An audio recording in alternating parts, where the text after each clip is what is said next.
Today on Primetime Local News, City Council ponders Lloydminster's top priorities. When we're meeting with government officials at the provincial or federal level, that we'll be able to really speak to these issues that are a priority to us and stay focused. And just in time for the long weekend, we have a look at a new adventure park that's opened in the Lakeland. Plus, Shelby Clark and Abby St. John are in studio talking this week's entertainment news. I know my mom would be cheering and screaming loud if there was a third movie.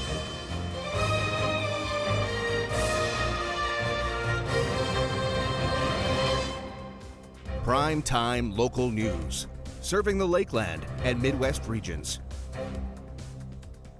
A new aerial adventure park is about to make its debut to the public in Cold Lake. Our Adele Ahmed has more on the story.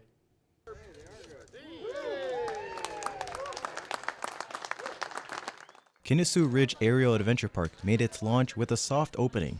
The $2 million project includes over 40 challenges of climbing and is 4 stories high. And if you're new to the park, there's employees there to guide you.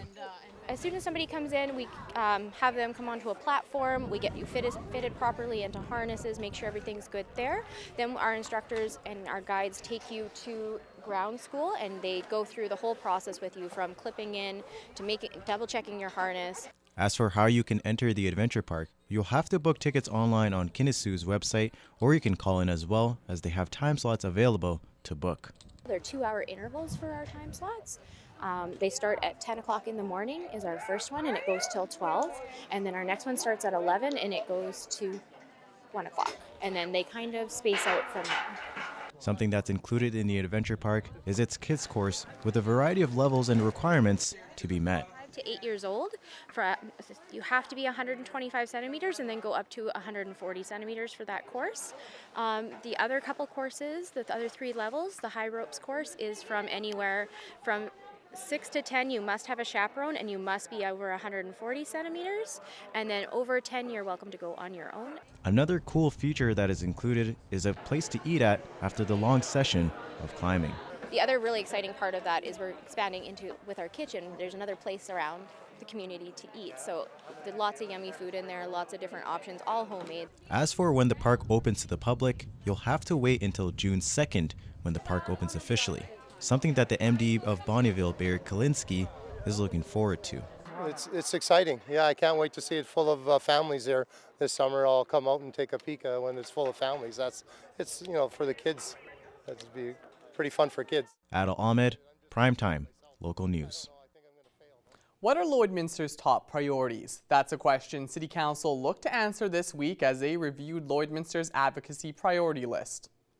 I think it was really good for council to have this in one document. City administration presented council with a draft advocacy priority list.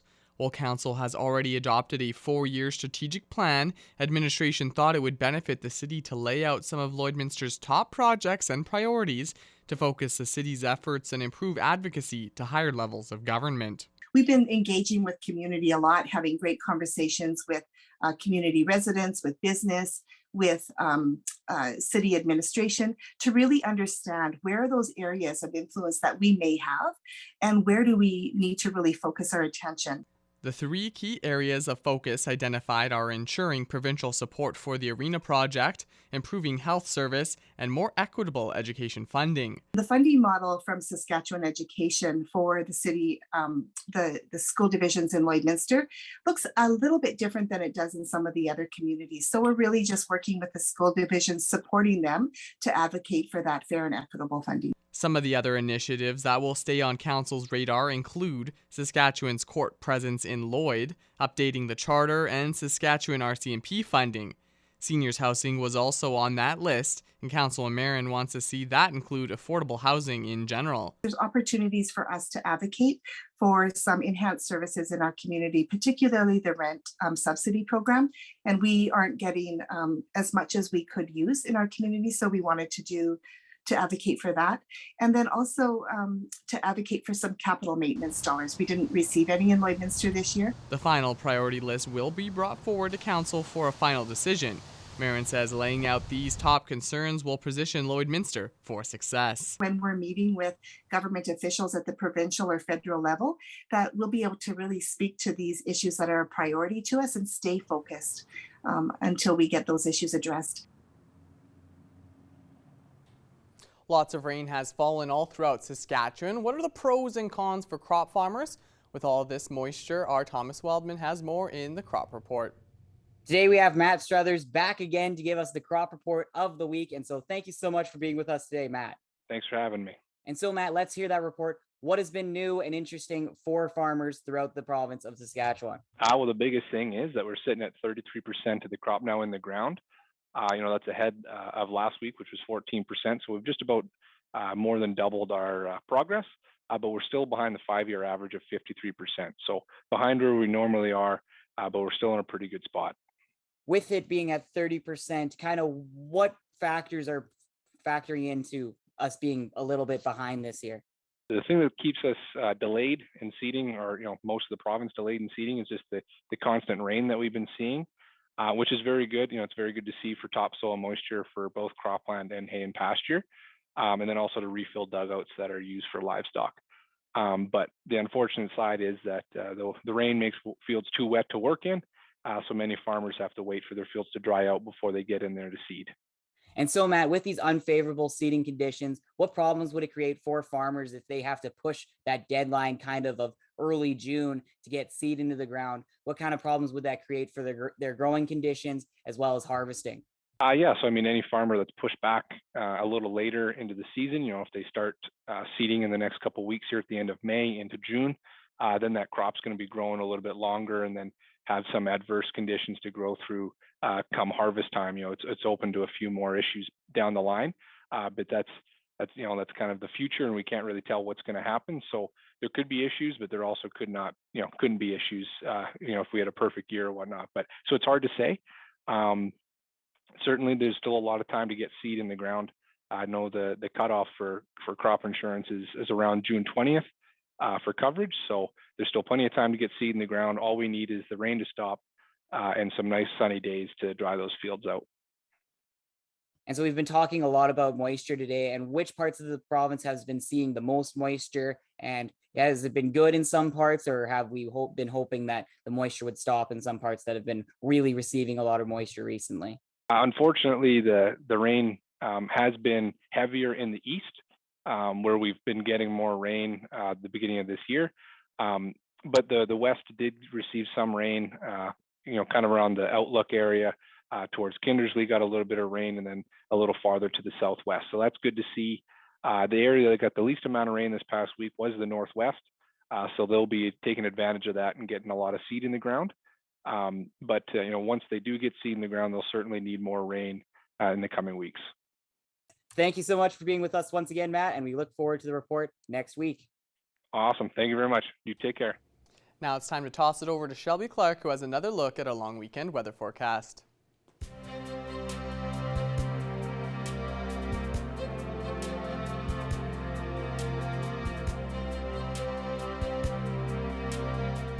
Thanks so much again, Jace. Now taking another look at your weather forecast, we will be starting off with our central zone of our provinces to see what we are sitting at. And on the Alberta side, we are still seeing some slightly cooler temperatures. Only some are seeing those double digits with 10 and 11 degrees in most spots there. And the rest have cooled down, with Jasper just reaching 9, as well as in Cold Lake and Reddy and Rocky Mountain House both at 8 degrees. Now switching over to our Saskatchewan side, we are seeing definitely some cooler temperatures compared to the Alberta side, with all the spots seeing those single digits, especially Melfort and Saskatoon. Prince Albert between 4 and 5, 6 degrees in that area, and North Battleford and Meadow Lake are slightly warmed up at 8 and 9, but they are still seeing some slightly cooler temps. Now switching over to our northern zone to kind of check them out, they are even seeing warmer temperatures than what we are seeing in our central region. They have been seeing some nice warmer temperatures throughout the week, actually. Up in Uranium City and Stony Rapids, they are at 12 and 13 degrees, 11 degrees in most spots on this side over here. La Ronge is just at that 10 mark, and Flin Flon and South End are slightly cooler at 7 and 9. Switching now back to our Alberta side here, they are seeing some warmer temperatures as well, all seeing those double digits, so they are looking a little bit warmer. Slave Lake has just reached that 10 mark. It is 11 over in Grand Prairie. Peace River and Fort McMurray both at 12 degrees, and it is 13 and 14 in Fort Chipewyan and High Level. So they aren't too bad in the northern zone for sure. They're definitely looking a little bit warmer than us in the central zone, unfortunately. Now even going over to our northern area here, we are seeing some slightly cooler temperatures than what we would expect. Usually they do see some warmer temperatures compared to the rest of us. They're kind of matching with us here in the central zone. Medicine Hat is at 10 degrees, while it is 8 in both Lethbridge and Calgary. Coronation is almost at that 10-degree mark as well there, and Banff is slightly cooler, just reaching 7. Now switching back over to this end here to see what they are sitting at. They definitely are looking a little bit cooler compared to the Alberta side. Most spots are seeing around 5 degrees. It is 3 in Yorkton, while Estevan has just reached 4, and Kindersley is the warmest there at 9. Now going back across the region, seeing what we will expect throughout our evening, I think we'll be kind of disappointed temperature-wise because we are going to be going past that minus point, unfortunately. Provost will just be reaching a low of that 0, while Isle of Cross will be reaching a point of 2 degrees for their low, and the rest will be going past the minus point, with most spots expecting to reach a low of -1 throughout their evening. Paradise Hill will be expected to see a low of -2, while Wainwright and Unity will be expected to see a low of -3, -5. So we will be seeing some slightly cooler temperatures for our evening tonight for most spots across the region, but not too bad than what we are used to. We will be seeing those single digits, so I don't think we can complain too much. And ending off with our 7-day forecast for here in the border city, we will be seeing a nice temperatures for our long weekend. We'll be seeing 13 tomorrow, 16 and 15 for the rest of the weekend. So please take advantage and get out there and enjoy, because we will be warming up from now on as we head more into the summer season. And then next Tuesday, when we're back to reality, we will be seeing that warm streak continue on with 18 throughout the week. And then we'll even be reaching that 20 mark on Thursday. So get ready, because we will be seeing some sunnier days ahead. That's all I got for now. Our Jason Mackey will have more news coming up after the break.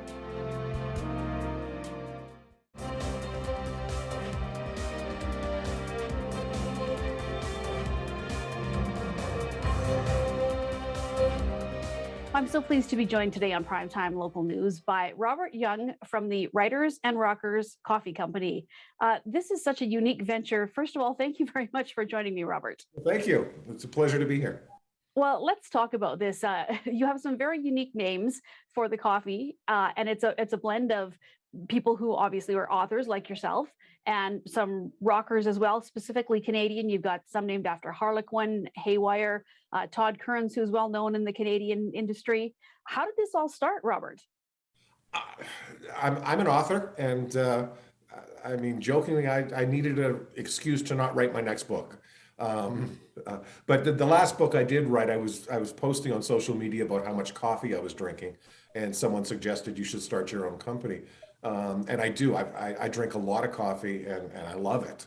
And it's something I've always had an interest in, and something I just decided. I said to my wife, I'm going to start a coffee company, and she just said, "Oh no." And it kind of took off from there. I've got some friends that are in the music industry, and I know they drink a lot of coffee. I know writers drink a lot of coffee. So it just seemed like a great match. So how long from idea until you were actually able to start selling the product itself? And like, was it a lot of meetings, and did you connect with a lot of people who then connected with a lot of people, or how did that process go? In some cases, yeah, but the majority of them, for example, the Queen City Kids was I tracked down one of the guys by email. I sent him an email saying, "Hey, here's what we want to do," and he just said, "Yeah, go for it." That was it. So no resistance. Not from, and then I mean, 3 weeks later, it was kind of funny because Kevin Finn, the guitar player for Queen City Kids, ended up coming in, and I've never met him before. I've never spoken to him. We had a visit for about 2.5 hours that was absolutely incredible. Well, let's talk about some of the names of the coffee products that you have. There's some named for the literary side of things, and also for the rock fans. So let's go through a few of them. And how did you come up with them? Did you work with the artists, or is this something that from your writer background you just came up with and pitched to them? Well, the literary blends, chapter 1 was obviously the first one. And that's a combination of different coffee beans that I ended up playing with for about 3 or 4 days till I found the right taste. Then there's Writers on Block, which is a strong to trying to give you that kick to get going. And then there's one that we call The End, which is the 30 mark that journalists have used to indicate their story's over. So there's that one. The musical ones, what we do is we actually work with the artist or the band, and I'll send 7 or 8 samples of coffee out to them to try, because I want to make sure that they like it and that they're actually going to drink it, and they all love it. And then we come up with either the band name or a song that's kind of fitting. For example, Harlequin, Sweet Things in Life. It's a dark roast coffee, but it's got bourbon infused vanilla bean in it. Coney Hatch was the first one, was one of the latest ones we've done. It's called Devil's Deck. And of course, that's a dark roast, and those guys have all tried it. And yeah, they love it, and people are enjoying it. Well, you've had a great response. You were saying that there's some fairly major awards shows and events where they are requesting your coffee. Tell me about that. We were asked to participate at the Grammys. That was the first one, to be in the gift bags for the celebrities and to have the coffee served in the green room and the lounges. And then the Grammys was moved, the date, because of COVID, and it coincided with almost the same day as the Oscars. So they picked it up as well. So I've seen pictures of for example, the whole cast of General Hospital drinking our coffee. And then this at the end of this month, there's a music festival coming up in Nashville called Creatures Fest, which is some of the former Kiss players, and they've all formed their own bands, and so they're performing for this weekend event, and they've requested that the coffee be in behind the backstage for them all to drink. It's just an incredible story. When you said is something that we wanted to be just as a hobby, and now all of a sudden you're getting all this exposure. Where do you think you're going to go from here? Are you going to keep putting out brands for a long time? Is this a full-time thing now? I've been shipping coffee to Dubai, Japan, Australia, I think every state in the United States and every province in Canada. We just got an order from Holland for coffee, and what's happening is, as the coffee is getting out and the name is getting out, I'm getting more requests from bands and musicians saying, hey, we want our coffee. Well, Robert, this is a fascinating story. Thank you so much for speaking with me today. If people are looking to order some of your product and get information on the backstory and all this, what is the best way to find you? It's writersandrockerscoffee.com. Perfect. Yeah. The social media links are all on there, and they can read up about the different blends and kind of jokingly how we started. We like to claim that our beans go through 3 hours of meditation every day. And the musical beans, they go through musical application and theory. And if they don't quite make the cut, we kick them off to a rap band or something. Well, it's been a pleasure speaking with you, Robert. Good luck with the venture. Obviously, this is just the beginning. So thank you so much for joining us today. I really appreciate it. Thank you. Have a great day.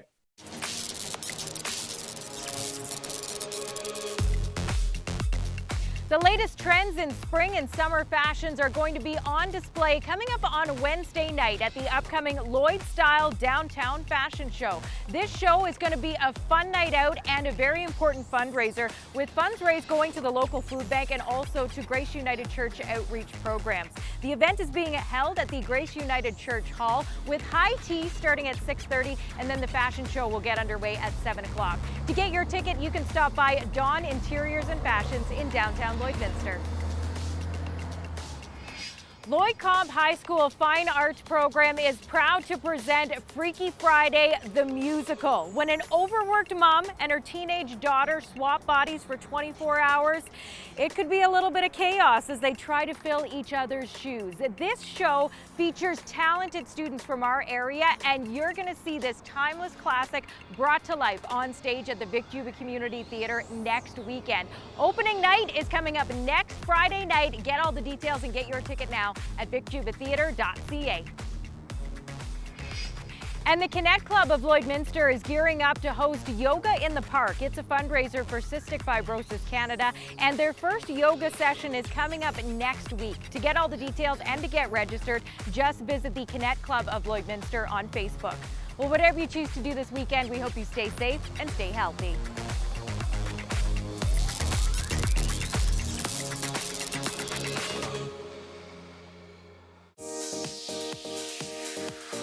What's Happening is brought to you by Northern Factory Workwear, Circle Drive East, Saskatoon, and Highway 17 South, Lloydminster.